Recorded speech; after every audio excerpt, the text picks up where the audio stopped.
तो एपिसोड 1 की शुरुआत 5 जून को होती है, जहां पर हम माइक और अमेंडा नाम के कपल को देखते हैं। आज इन दोनों की शादी को 3 साल पूरे हो गए थे। आज इनकी शादी की सालगिरह थी। वो दोनों एक दूसरे के साथ काफी खुश थे, एक दूसरे से प्यार करते थे। माइक असल में वेल्डिंग का काम किया करता और अमेंडा एक टीचर थी। अब एक दूसरे से थोड़ी देर बात करने के बाद अमेंडा स्कूल में पढ़ाने के लिए चली जाती है। वो बच्चों के साथ भी काफी अच्छे से रहा करती और बच्चे भी उससे अपनी हर बात शेयर करते थे। खैर आज जब वो अपने स्कूल से बाहर निकलती है तो माइक उसका इंतजार कर रहा था, क्योंकि वो अब द जूनिपर नाम के रेस्टोरेंट में जाने वाला था, जहाँ पर उनकी शादी हुई थी। और उन्होंने फैसला किया था कि वो हर साल अपनी सालगिरह के दिन यहाँ पर जरूर जाएंगे। अब वहाँ जाने के बाद वो पहले की ही तरह वहाँ के जूसी बर्गर को मजे से एंजॉय करते हैं और बाद में एक होटल में जाकर मेकआउट करते हैं, जहाँ की सीलिंग पर माइक ने काफी साल पहले एक च्युइंगम चिपकाई थी, जो कि आज भी वहीं पर चिपकी हुई थी। विच एक्सप्लेन्स कि यहाँ पर होटल के अंदर जरा साफ सफाई पर ध्यान नहीं दिया जा रहा था। एनीवेज अमेंडा उस समय वापस से बच्चे के लिए कोशिश करना चाहती थी, क्योंकि काफी बार कोशिश करने के बावजूद भी वो प्रेग्नेंट नहीं हो रही थी, लेकिन इस बार भी उनको कामयाबी नहीं मिलती।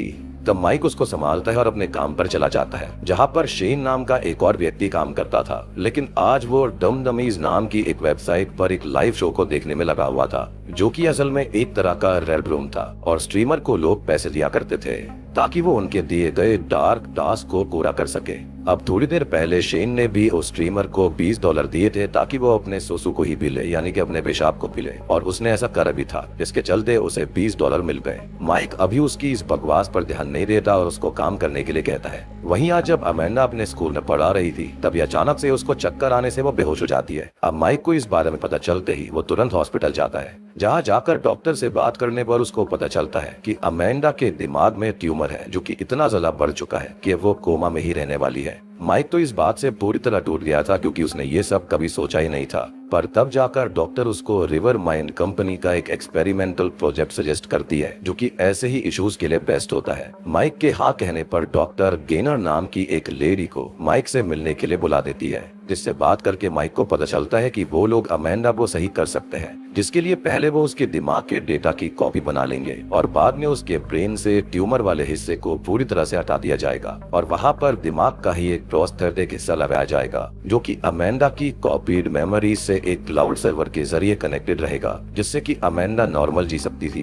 पर यहाँ पर एक कंडीशन थी कि अमेंडा को हमेशा किसी मोबाइल की तरह उनके टावर्स की ही रेंज में रहना पड़ेगा, अदरवाइज ये प्रोस्थेटिक काम नहीं करता, जो कि अभी तो आसपास मौजूद थे। लेकिन गेनर कहती है कि जल्दी ही वो अलग अलग टाउन्स में और बाद में पूरी कंट्री में, फिर पूरी दुनिया में होने वाले हैं। माइक को समझ में नहीं आ रहा था कि ये सच में काम करेगा भी या फिर नहीं, लेकिन गेनर उसको अपना ही एग्जाम्पल देती है कि उसका भी 18 महीने पहले एक बहुत ही खतरनाक एक्सीडेंट हुआ था, जिसके बाद वो बस खत्म ही होने वाली थी। लेकिन किस्मत से उसको रिवर माइंड कंपनी मिल गई, जिसने उसको सही कर दिया और बाद में गेनर उनके लिए ही काम करने लग गई थी। अब उनकी कंपनी क्लाइंट की सर्जरी तो फ्री में कर दिया करती, लेकिन कनेक्शन सर्विस और क्लाउड सर्विस प्रोवाइड करने के लिए उनको $300 प्रति महीना देना होगा। हालांकि आपको लगेगा कि फॉरेन के अंदर ये अमाउंट ज्यादा नहीं होगा, लेकिन माइक और अमेंडा के हालात ठीक नहीं थे, जिसके चलते उन्हें ये सच में काफी ज्यादा लगता है। पर माइक अमेंडा के बिना रह भी नहीं सकता था, इसलिए वो अमाउंट हर महीने पे करने के लिए मान जाता है। उसके दिमाग के अंदर जिस हिस्से में ट्यूमर था उसको हटाकर प्रोस्थेटिक लगा दिया जाता है, जिसको क्लाउड सर्वर से जोड़ दिया गया था।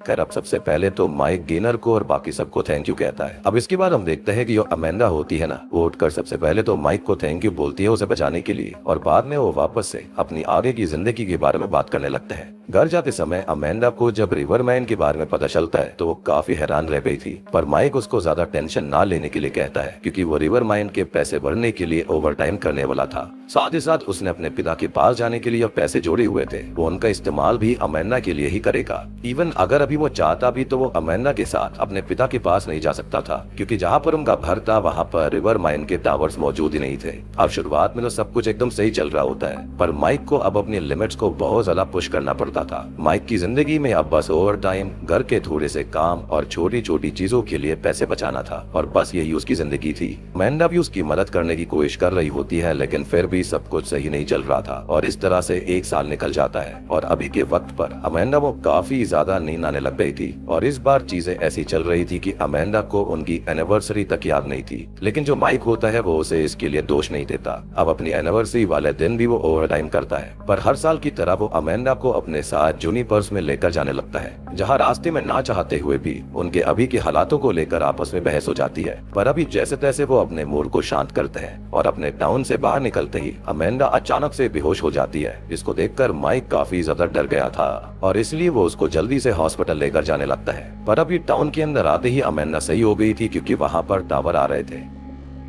और इस बारे में बात करने के लिए जब वो अगले दिन गिनर के पास जाता है और तभी वो सीक्रेट हिडन टर्म्स बताती है कि उन्होंने अपने टावर्स को अब हर जगह लगाया तो हुआ था, लेकिन अगर कोई भी सब्जेक्ट यानी कि कोई भी पेशेंट टाउन से बाहर जाना चाहता है तो उसको रिवर माइन प्लस सब्सक्रिप्शन लेना पड़ेगा, जो कि $800 प्रति महीने का था। मतलब कि अगर अमेंडा उस $800 वाले पैकेज को नहीं लेती तो वो अपने टाउन से बाहर कहीं नहीं जा सकती। पर हम जानते हैं कि उनके पास इतने पैसे नहीं थे, इसलिए वो दोनों अपने घर में वापस चले जाते हैं। और घर जाकर जब वो दोनों बात कर रहे होते हैं तो अमेंडा को ये बात भी एहसास होती है कि आजकल वो पहले के मुकाबले ज्यादा सो रही है और वो नींद बिल्कुल भी नॉर्मल नहीं होती। लेकिन अभी अमेंडा और माइक दोनों में से इस बात पर कोई इतना ध्यान नहीं देता और दोनों अपने अपने काम पर चले जाते हैं। अब स्कूल में आज अमेंडा क्लास खत्म होने के बाद ऑस्कर नाम के एक बच्चे से जब बात कर रही थी तो अचानक से ही वो मम्मी पापा के डिवोर्स की बात को लेकर ChristHeart.com नाम की एक वेबसाइट सजेस्ट कर देती है। इसके बारे में अगले पल उसको कुछ याद ही नहीं रहता। मतलब कि अब वो बिना अपनी मर्जी के अलग अलग चीजों के एड्स भी करने लग गई थी। इवन रात में जब वो माइक के साथ इंटीमेट हो रही होती है तब वो यहाँ प्रोटेक्शन और कुछ चीजों का एडवर्टाइजमेंट करने लगती है, जो कि माइक को काफी वियर लगता है। अब आगे जब वो अगले दिन गेनर के पास जाते हैं तो गेनर के हिसाब से ये तो नॉर्मल ही था। अब से जो लोग भी रिवर माइन का नॉर्मल वर्जन यूज करेंगे उन्हें इस दिक्कत का सामना करना ही पड़ेगा।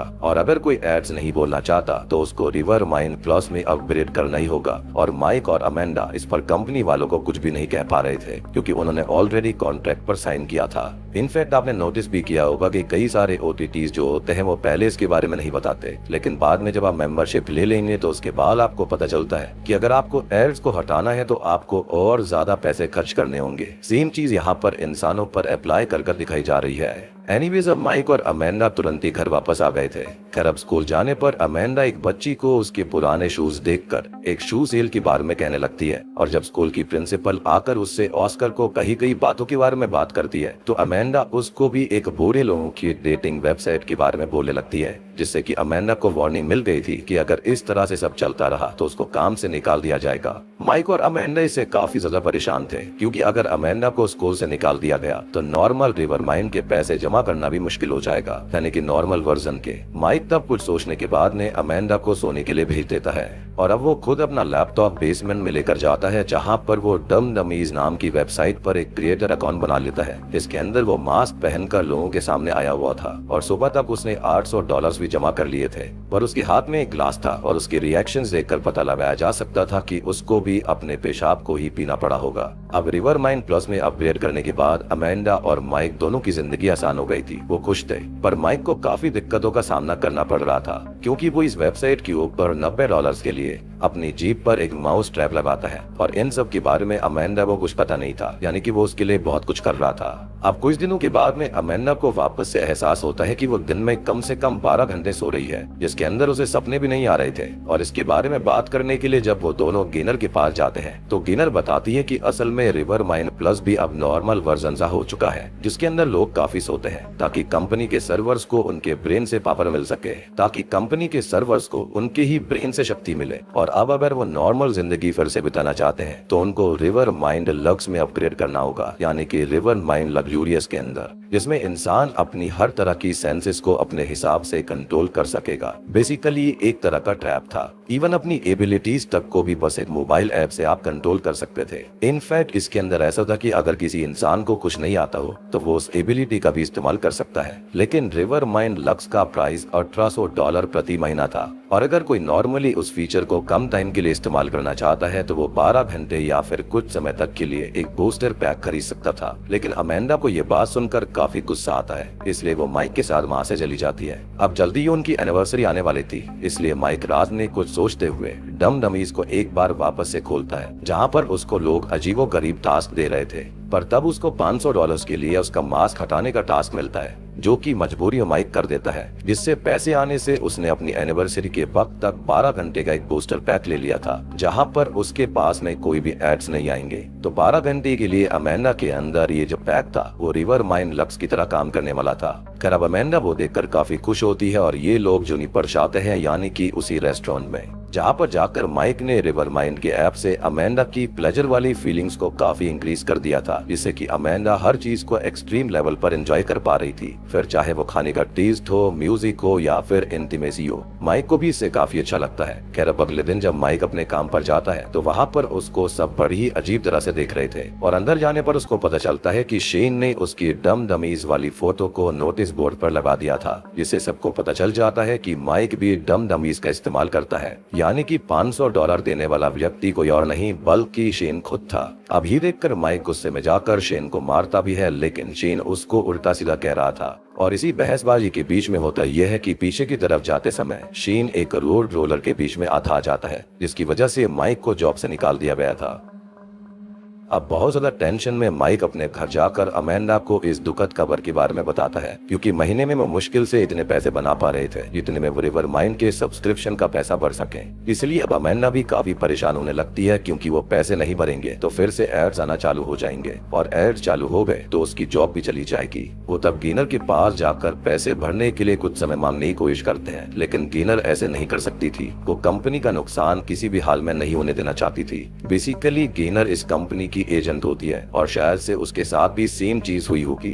तो यहाँ पर आकर अब वो भी लोगों के साथ सेम चीज कर रही थी। मेरे ख्याल से उसको यहाँ पर पक्का कोई ना कोई प्रॉफिट शेयर मिलता होगा या फिर कमीशन मिलती होगी। और आसान भाषा में कहा जाए तो ये लोग मजबूरी में फंसे हुए लोगों को बहुत ज्यादा फंसा रहे थे। इवन वो एक बात और बताती है कि अगर कभी अमेंडा प्रेग्नेंट भी हो जाती है ना, तब भी उसको प्रेगनेंसी के लिए हर महीने $90 एक्स्ट्रा पे करने पड़ेंगे, क्योंकि प्रेगनेंसी के समय पर ब्रेन में काफी सारे बदलाव आते हैं। इसको सुनकर तो माइक को बहुत ही ज्यादा गुस्सा आ चुका था, इसलिए वो अमेंडा को वहां से लेकर घर चला जाता है, जिसके साथ ही अब सीन यहाँ से सीधा 1 साल बाद का आता है। माइक अब सुबह सुबह उठकर कैलेंडर देखता है और आज उसकी और अमेंडा की एनिवर्सरी थी। तभी घर के बाहर कुछ स्टूडियो वाले एक बच्चे का पालना खरीदने के लिए आए हुए थे, जिसको माइक और अमेंडा ने वैसे तो अपने होने वाले बच्चे के लिए खरीद कर रखा हुआ था, पर मजबूरी के चलते उनके हालात इतने बुरे हो गए थे कि उनको अब घर का सामान भी धीरे धीरे बेचना पड़ रहा था। अब हम देखते हैं कि माइक का एक दांत भी टूटा हुआ था, जो कि कहीं ना कहीं डम डमीज की वजह से ही हुआ होगा। खैर अब थोड़ी देर के बाद में वो जाकर अमेंडा को उठाता है, उसको एनिवर्सरी विश करके बाहर लाता है और गिफ्ट के तौर पर वो दिखाता है कि उसने उसके लिए रिवर माइन लक्स का 30 मिनट का पैक खरीद लिया है। अब क्योंकि उनके पास खाली इतने ही पैसे बचे हुए थे, तो अमेंडा अब बस पूरा टाइम सोती ही रहती थी, यानी कि सर्वर्स को पावर देती रहती। अब इसी वजह से अमेंडा ने माइक के सामने एक बहुत ही ज्यादा मुश्किल चॉइस रख दी थी, जिसको पूरा करने से पहले ये दोनों ही 30 मिनट तक अपने गार्डन के अंदर बैठकर एंजॉय करते हैं। और बाद में अमेंडा के सोने के बाद माइक उसके फेस पर तकिया रखकर रोते हुए उसको खत्म कर देता है। जिसके बाद वो खुद को भी खत्म करने के लिए एक पेपर कटर लेकर बेसमेंट वाले रूम में चला गया था, और इसी के साथ में पहला एपिसोड खत्म हो जाता है। तो दोस्तों ये थी पहले एपिसोड की कहानी, यानी कि कॉमन पीपल की कहानी। अब मुझे ऐसा लगता है कि इस एपिसोड के अंदर दिखाया गया है कि आजकल कंपनीज कैसे लोगों को लूट रही हैं। पहले वो उनको बूबी ट्रैप के अंदर फंसाती हैं, और उसके बाद में बहुत सारे मेंबरशिप के चलते चार्जेस उल्टे सीधे लेने लगती हैं। यहाँ पर लोन वगैरह को भी दिखाया गया है कि कैसे यहाँ पर कितनी सारी हिडन टर्म्स होती हैं। अब यहाँ पर आप इंश्योरेंस ले लो, हेल्थ इंश्योरेंस ले लो, लाइफ इंश्योरेंस ले लो या फिर कुछ भी, तो इसको एक तरह से काफी ज्यादा हॉरर के रूप में दिखाने की कोशिश करी गई है कि अगर कभी ऐसी टेक्नोलॉजी आ गई कि इंसानों को इसका इस्तेमाल करना पड़ गया तो जो गरीब लोग हैं उनके साथ में क्या होगा। यहाँ पर बेसिकली इनके स्ट्रगल्स को दिखाया गया है, लेकिन यहाँ पर जो माइक और अमेंडा का प्यार था वो बहुत ही ज्यादा बढ़िया था। अदरवाइज यहाँ पर कोई और होता तो वो उसको कब का छोड़कर चला जाता। और अंत में अमेंडा ने ये बात समझ ली थी कि वो अपने पति पर बोझ बन रही है, जिसके चलते उसने उसको कह दिया कि वो उसको ही खत्म कर दे। एंड माइक भी उसके बिना नहीं रह सकता, जिसके चलते शायद वो भी अंत में खत्म हो जाएगा। तो दूसरे एपिसोड की शुरुआत एक घर में चल रही एक लड़की के खुद को खत्म करने की खबर से होती है, जिसके ऊपर घर में रहने वाली लेडी मारिया और उसका फियोंसे के बिल्कुल भी ध्यान नहीं देते। मारिया असल में डिटा चॉकलेट कंपनी की रिसर्च एंड डेवलपमेंट टीम में थी, जिसमें उसका काम अलग अलग फ्लेवर्स पर रिसर्च करके नए फ्लेवर्स को बनाना था। एंड ऑब्वियसली अप्रूवल के बाद उन्हें लॉन्च करा जाता। अब अपने नए प्रोजेक्ट के लिए उसने मीसो जैम बनाया हुआ था जिसको वो के साथ टेस्ट करती है। के पहले बार्नीज चिकन में काम करता था। अब के जो था वो पहले बार्नीज चिकन में काम किया करता था जिसकी ही कैप उसके घर में रखी हुई थी और इस बार्नी वाली बात को आप याद रखना, आगे काम आएगा। खैर मरने वाले दिन जब मारिया ऑफिस में जाती है तो आज उनकी न्यू चॉकलेट को टेस्ट करने के लिए कुछ लोग आने वाले थे। तब वहाँ मारिया की कोवर्कर लुइसा आकर अपने आलमंड मिल्क को दिखाती है जिसको निक ने आज पी लिया था, जिस वजह से लुइसा उस पर थोड़ा सा गुस्सा करती है। खैर बाद में जब मारिया शेफ से बात करती है तो उसकी बातों से हम ये जान पाते हैं कि मारिया को असल में नट एलर्जी है जिसकी वजह से वो नट्स की चीजें नहीं खा सकती। पर क्योंकि आज वाली चॉकलेट के अंदर नट्स नहीं थे इसलिए मारिया उसको पहले खुद टेस्ट करती है और बाद में सब चीजें चेक करने के बाद उस चॉकलेट को रिव्यूअर्स के पास लेकर जाया जाता है। अब रिव्यूअर्स के अंदर मारिया वेरेटी नाम की एक लड़की को देखकर हैरान रह गई थी क्योंकि ये दोनों ही पहले साथ में हाई स्कूल में पढ़ा करते थे।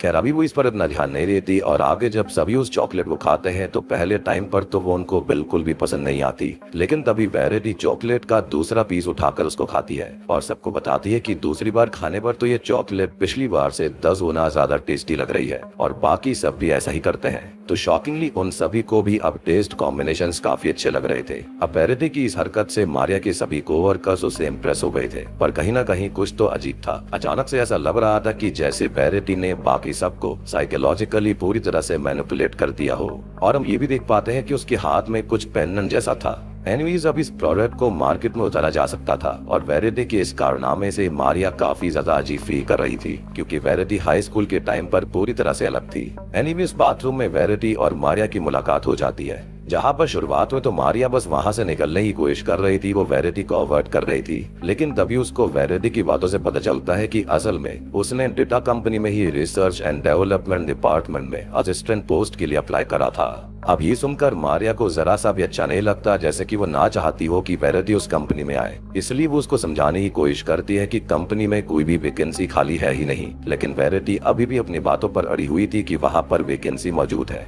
इसलिए मारिया वहाँ से अपने बॉस गेब के पास चली जाती है जिससे उसको पता चलता है कि वाकई में कंपनी के अंदर असिस्टेंट के लिए जॉब खाली थी। और मारिया को ये सुनकर थोड़ा सा शॉक लगता है क्योंकि उसने क्रॉस कंफर्म किया था, ऐसी कोई भी पोस्ट वहाँ पर नहीं थी, लेकिन यहाँ अचानक से वैकेंसी कैसे आ गई थी। एनिमीज अभी वो गेब से बात करते हुए भी यही कोशिश करती है कि वेरेटी को इंटरव्यू में गेब रिजेक्ट कर दे। खैर मारिया के घर जाने पर मारिया ये सारी बातें के को बताती है, पर के को तो ये सब कुछ बिल्कुल नॉर्मल लग रहा था, लेकिन उसके हिसाब से वेरेटी अभी बिल्कुल भी नॉर्मल नहीं है और अचानक से वेरेटी के अंदर काफी ज्यादा बदलाव आ गए हैं। वो बताती है कि एक समय पर वो एक कंप्यूटर नर्ड हुआ करती थी जो भी पूरा समय बस कंप्यूटर लैब में बैठी रहती, ना ही कोई उसका फ्रेंड था और ना ही कोई उससे बात करना पसंद करता। साथ ही साथ उसकी और उनके टीचर से रिलेटेड एक रूमर भी फैला हुआ था कि उनका अफेयर चल रहा है, जिसकी वजह से वेरेटी को स्कूल के अंदर मिल्क मेड नाम से काफी ज्यादा बुली करा जाता था। साथ ही साथ उस टीचर को बाद में ट्रांसफर कर दिया गया। खैर फिलहाल के उसको इन सब पर ध्यान ना देने के लिए बोलता है। अब मंगलवार वाले दिन वेरेटी गेब के पास इंटरव्यू देने आती है और गेब उसकी बातों से इतना ज्यादा इम्प्रेस्ड हो गया था कि वो उसको जॉब पर रख लेता है, जिससे कि मारिया को तो बिल्कुल अच्छा नहीं लगता, पर वो भी कुछ कर भी नहीं सकती थी। खैर अब होता यह है कि 1 से 2 दिन के अंदर ही वेरेटी से सब इतना ज्यादा इम्प्रेस्ड हो गए थे कि मारिया खुद को काफी अकेला समझने लगी थी। वो अपने स्कूल टाइम पर सबसे ज्यादा पॉपुलर स्टूडेंट हुआ करती और बाद में भी वो जहाँ पर भी गई थी उसने हमेशा सबकी अटेंशन को अपनी तरफ रखा था। पर अभी सब ज्यादातर बस वेरेटी से ही बात कर रहे थे, जो कि मारिया को बिल्कुल अच्छा नहीं लगता। खैर जल्दी ही उनके बॉस मिस्टर डेटा उनके ऑफिस में एक और नई डिश को टेस्ट करने के लिए आने वाले थे, जिसको बनाने के लिए पोर्क की जगह प्लांट बेस्ड जेलेटिन इस्तेमाल करना था, क्योंकि डेटा हिंदू थे और मीट नहीं खाया करते। खैर तभी मारिया वेरेटी को सारे इंग्रेडिएंट्स के नाम लिखकर ईमेल कर देती है और आगे के प्रोसेस को बढ़ाने के लिए कहती है। और ये चीज काफी वियर्ड होती है क्योंकि के पहले उसी में काम करता था और उसके बारे में वेरेटी बात कर रही थी, ये काफी वियर्ड सी चीज थी। खैर इस चीज को सुनकर मारिया उन्हें सही करने की कोशिश करती है कि वो बर्नीज नहीं बल्कि बार्ने है, लेकिन निक और लुइसा उसको समझाने की कोशिश करते हैं कि वो बर्नी ही है। अब वेरेटी का भी यही कहना था, लेकिन मारिया रोज अपने घर के अंदर के की कैप को देखा करती और इसलिए वो श्योर थी। मगर जैसे ही अब वो बार्नी नाम को गूगल पर सर्च करती है तो वहाँ पर भी बार्नी की जगह बर्नी ही आता है। इसको देखकर वो काफी ज्यादा हैरान रह गई थी। ऐसा लग रहा था कि जैसे उसकी जिंदगी अलग ही चल रही हो और निक तो उसको चढ़ा भी रहा होता है। अब इस बारे में जाकर वो के से भी बात करती है, लेकिन के हिसाब से भी कंपनी का नाम हमेशा से ही बर्नीज चिकन ही था, जिससे कि मारिया का दिमाग तो एकदम घूम जाता है कि आखिर उसके साथ में हो क्या रहा है, क्योंकि उसके हिसाब से तो वो बिल्कुल श्योर थी कि स्पेलिंग बिल्कुल सही है। इसलिए उसकी और के की बहसबाजी भी हो जाती है। अब रात में तब मारिया अपने स्कूल टाइम की कुछ फोटोज को देख रही थी, जिसके अंदर नैटली नाम की एक लड़की की भी फोटो थी, क्योंकि मारिया की काफी अच्छी दोस्त हुआ करती और उसने ही वेरिटी को मिल्क में नाम दिया था। मारिया अब उसको मैसेज करके वेरिटी के बारे में बताती है। तब नैटली ने उसके मैसेज को खाली देख तो लिया था, लेकिन उसने उसको कोई रिप्लाई नहीं किया, इसलिए मारिया भी अभी इस पर इतना ध्यान नहीं देती। और थर्सडे वाले दिन जब डिटा उनके ऑफिस में आते हैं, तब वो हकलबर्ग और डबलून दोनों डिशेस को टेस्ट करते हैं। अब हकलबर्ग वो डिश थी जो कि मारिया ने पहले टाइम रिव्यूअर्स को टेस्ट करवाई थी, और डबलून वो जिसके इंग्रेडिएंट्स उसने वेरिटी को लिख कर दिए थे, यानी कि उसके अंदर प्लांट बेस्ड जेलेटिन का इस्तेमाल करना था। अब डिटा को दोनों ही डिशेस काफी पसंद आती हैं, लेकिन जब मारिया उनको बताती है कि डबलून को भी प्लांट बेस्ड जेलेटिन से बनाया गया है, तो अचानक से शेफ के चेहरे के रिएक्शंस उड़े हुए नजर आते हैं। वो वैसे तो डिटा के सामने कुछ भी नहीं कहती, लेकिन बाद में वो सबको बताती है कि असल में डबलून के अंदर पोर्क मीट और मार्शमेलो था। इसको सुनने के बाद में गेब और मारिया के एकदम होश उड़ जाता है, क्योंकि अगर ये बात मिस्टर डिटा को पता चल जाती तो सबकी नौकरी खत्म थी। अब मारिया को अच्छे से याद था कि उसने वेरिटी को प्लांट बेस्ड जेलेटिन इस्तेमाल करने के लिए कहा था, लेकिन वेरिटी इस बात को मानने से साफ इनकार कर देती है, जिससे मारिया और उसकी सबके सामने बहस हो गई थी। तब सभी डिसाइड करते हैं कि वो उस ईमेल को देख लेंगे जिसमें मारिया ने वेरिटी को इंग्रेडिएंट्स लिख कर दिए थे। और अब सबसे ज्यादा शॉकिंग चीज ये होती है कि इंग्रेडिएंट्स में सच में प्लांट बेस्ड जेलेटिन नहीं लिखा हुआ था। इसको देखकर मारिया के होश उड़ गए थे और वेरिटी सबके सामने और ज्यादा मासूम बनकर दिखाने लगती है। तब गेब को ऐसा लगने लग गया था कि वेरिटी जो है वो जब से यहाँ पर आई है तब से मारिया बस उसको कंपनी से निकलवाने के लिए बहाने मार रही है, और इसलिए जब मारिया अकेले में जाकर भी उसको सच एक्सप्लेन करने की कोशिश करती है, तब भी गेब को उसकी बातों पर भरोसा नहीं होता, जिस वजह से मारिया गेब पर भी चिल्ला देती है। अब घर वापस जाकर जब वो अपने फोन को चेक करती है तो उसको पता चलता है कि नैटली के फोन से उसके हस्बैंड का टेक्स्ट आया हुआ था, और नैटली ने हाल में ही एक बिल्डिंग से कूद कर खुद को खत्म कर लिया। और इसी के बारे में शुरुआत में मंडे को न्यूज में दिखाया जा रहा था, और इसी बात पर मारिया और के ने बिल्कुल ध्यान नहीं दिया था। अब ये सब जानकर तो मारिया की पैरों तले जमीन खिसक जाती है, और उसे इन सब में भी वेरिटी का ही हाथ लग रहा था। इसलिए वो नैटली के हस्बैंड को कॉल करके उससे जानने की कोशिश करती है कि क्या हाल ही में ही वो किसी ऐसे इंसान से मिली थी जो उसके साथ स्कूल में पढ़ती हो। पर अभी नैटली का हस्बैंड कोई जवाब देने की स्थिति में नहीं होता, लेकिन मारिया लगातार उससे सवाल पर सवाल कर रही थी, उसे फोर्स कर रही थी बताने के लिए, जिससे कि वो गुस्से में आकर मारिया को आगे से कभी भी कॉल ना करने के लिए कहता है। अब के तब भी मारिया को समझाने की कोशिश करता है कि उसे इस तरह से बर्ताव नहीं करना चाहिए, और वेरिटी का इन सब से कोई भी लेना देना नहीं है, पर उसके बाद भी मारिया को इस पर भरोसा नहीं होता। अब फ्राइडे वाले दिन जब मारिया ऑफिस जाती है तो वेरिटी से ही उसको पता चलता है कि आज सबको जल्दी आना था, क्योंकि आज एक बहुत ही ज्यादा इम्पोर्टेंट मीटिंग थी जिसको मारिया ने मिस कर दिया है। खैर मारिया के साथ जो भी चल रहा था उसको कुछ भी समझ में नहीं आता, और ना ही उसको इस बात का अंदाजा था कि यहाँ पर कोई मीटिंग भी थी या फिर शेड्यूल के अंदर ऐसी कोई मीटिंग रखी गई। पर कहीं ना कहीं उसको ये सब उसकी ही गलती लगने लग गई थी, इसलिए वो वेरिटी से बात करते हुए उससे अपने पुराने बर्ताव के लिए माफी मांगती है, यानी कि हाई स्कूल वाली बात के लिए, और उसको समझाने की कोशिश करती है कि असल में स्कूल में जो भी कुछ हुआ था वो सब अजीब था, पर उन्होंने उसको बस बचपन में बुली किया। वेरिटी इस बात को समझती थी, पर सच्चाई यही थी कि वो उन्हीं सब बातों का बदला लेने के लिए उस ऑफिस के अंदर आई थी। वो मारिया के सामने सब कुछ कन्फेस करती है कि हाँ उसने ही नैटली को खत्म किया है, और अब मारिया की बारी है, क्योंकि स्कूल के टाइम पर जिस टीचर के साथ वेरिटी के अफेयर होने की रूमर्स फैल गए थे ऐसा कुछ भी नहीं था। वही एक लौते टीचर थे जिन्होंने वेरिटी पर सही से ध्यान दिया था और उसको हमेशा आगे बढ़ते रहने के लिए मोटिवेट किया, पर उन सब की रूमर्स की वजह से उनका ट्रांसफर हो गया था, जिसके बाद वेरिटी को सबने बहुत ही बुरी तरह से बुली किया था, जिससे उसकी पूरी स्कूल लाइफ बर्बाद हो गई। बहुत ज्यादा ट्रॉमेटाइज रही थी वो। खैर अब ये सब बताने के बाद में वेरिटी तुरंत ही ऑफिस के डाइनिंग एरिया की तरफ जाकर वहाँ से लुइसा का आलमंड मिल्क पी लेती है। अब मारिया तो ये सब देखकर शॉक्ड रह गई थी। तब तक वहाँ पर बाकी सब भी आ जाते हैं और वेरिटी उनके सामने झूठ बोलती है कि लुइसा का आलमंड मिल्क असल में मारिया ने पिया है। तब मारिया सबको समझाने की कोशिश करती है कि उसको तो नट एलर्जी है और नट से बनी हुई चीज वो कंज्यूम नहीं कर सकती, लेकिन कोई भी उसकी बात नहीं मानता, क्योंकि इस वक्त उन सब के दिमाग में इस तरह की कोई एलर्जी एग्जिस्ट ही नहीं करती थी। अब इस बार भी गूगल पर उस एलर्जी के बारे में सर्च करने पर कुछ भी नहीं मिलता। इवन सीसीटीवी फुटेज के अंदर भी यही दिखाया जा रहा था कि मारिया ने ही वेरिटी के हाथ से वो आलमंड मिल्क छीन कर पी लिया, और हम जानते हैं कि असल में ऐसा नहीं हुआ था, लेकिन यहाँ पर सबके दिमाग में बस यही चल रहा था। ऐसा लग रहा था जैसे कि दुनिया ही बदल गई हो, जिसको देखकर तो मारिया एकदम पागल हो जाती है। उसे समझ आ गया था कि वेरिटी ये सब अपने पेनेंट की वजह से कर रही थी। जी हाँ, क्योंकि जब भी उसने लोगों के माइंड को या फिर किसी भी चीज को मैनिपुलेट करा था, तब उसने अपने पेनेंट को अपने हाथ से छुआ था। अब मारिया तब वेरिटी की तरफ बढ़ने की कोशिश करती है, लेकिन गेब उसको रोकता है और अब उसको जॉब से निकाल दिया गया था, जिससे मारिया वो काफी ज्यादा गुस्सा आया था, सदमा लगा था। इसलिए रात में जब वेरिटी अपने घर जा रही होती है तो मारिया उसका पीछा करते हुए उसके घर में ही घुस गई थी ताकि वो सबूत जुटा सके, जहाँ पर वेरिटी ने काफी सारे बड़े बड़े सर्वर रखे हुए थे। और जैसा कि आपको पता है कि वो स्कूल टाइम पर कंप्यूटर नर्ड हुआ करती थी, तो उसने कुछ बहुत ही भयानक किया था। वेरिटी जब नहाने के लिए गई हुई थी तो मारिया ने उसके पेन को ले लिया, जिसके अंदर सच में एक फिंगरप्रिंट स्कैनर लगा हुआ था, यानी कि वो उससे ही सब कुछ कर रही थी। लेकिन अभी मारिया वेरिटी के रूम में लगी हर चीज को देखकर शॉक्ड रह जाती है, क्योंकि वेरिटी के रूम के अंदर लगभग हर तरह के करियर की बेस्ट फोटोज थी। वो नासा के साथ काम कर चुकी थी, वो मॉडल रह चुकी थी और वहाँ पर इसके अलावा भी बहुत कुछ था। लेकिन मारिया को समझ में नहीं आ रहा होता कि इतनी सी उम्र में कोई इंसान इतना सब कुछ कैसे कर सकता था।